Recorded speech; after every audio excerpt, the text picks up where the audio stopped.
Ayn Rand. Atlas Shrugged, 1957. Atlas Shrugged is a book about which there are raging debates in review pages and discussion groups.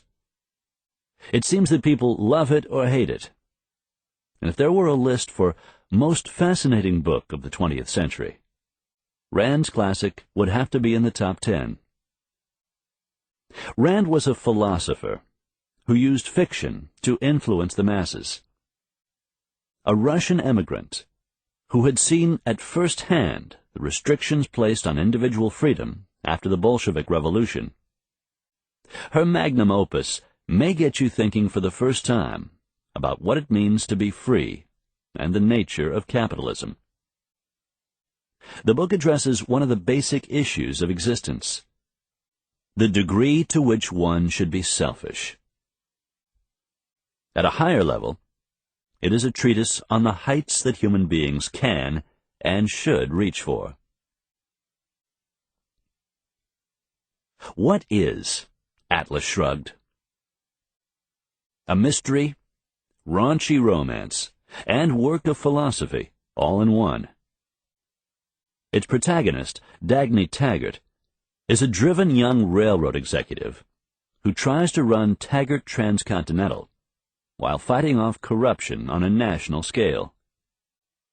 She is joined in the cast by the ruthless industrialist Hank Rearden and the flamboyant and aristocratic mining baron Francisco d'Anconia. However, the key character does not reveal himself until late in the book, when we get answers to some intriguing questions. Why is the greatest living philosopher working as a short-order cook in a diner in the Rocky Mountains?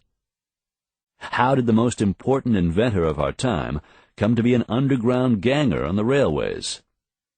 What happens when the people who might save the world choose not to save it? Who is John Galt?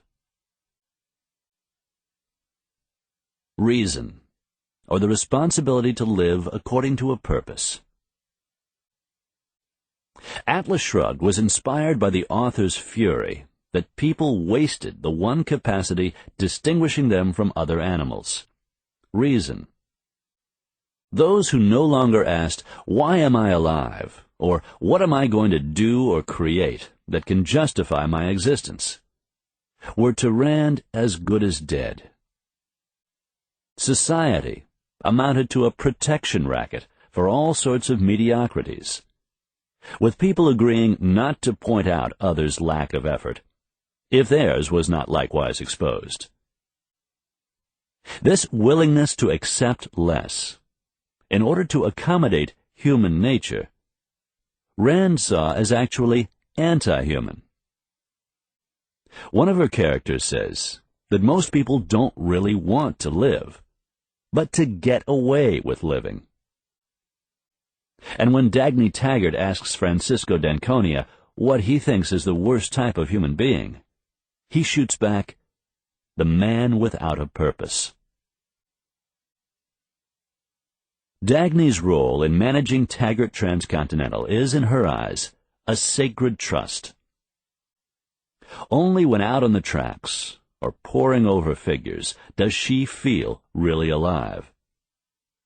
The trains are a metaphor for her whole understanding of life. They run at high speed on undeviating courses toward a fixed destination. In one scene, as she pushes a locomotive up to 100 miles an hour on the newly built John Galt line, Dagny gets a flash of insight above the roar of the engines. Wasn't it evil to wish without moving, or to move without aim? The nobility of making money.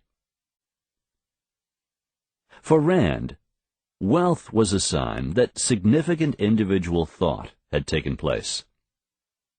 To create something, and to make money out of it, was nothing less than the essence of human morality. Napoleon Hill said it in cruder words: "Think and grow rich."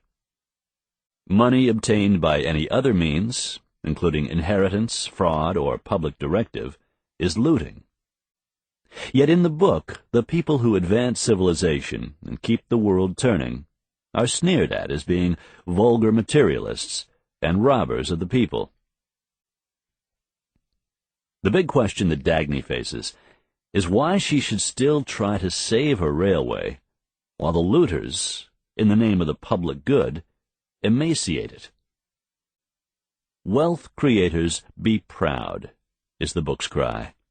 Fight for your freedom to innovate and produce, and never accept the guilt of the non-productive.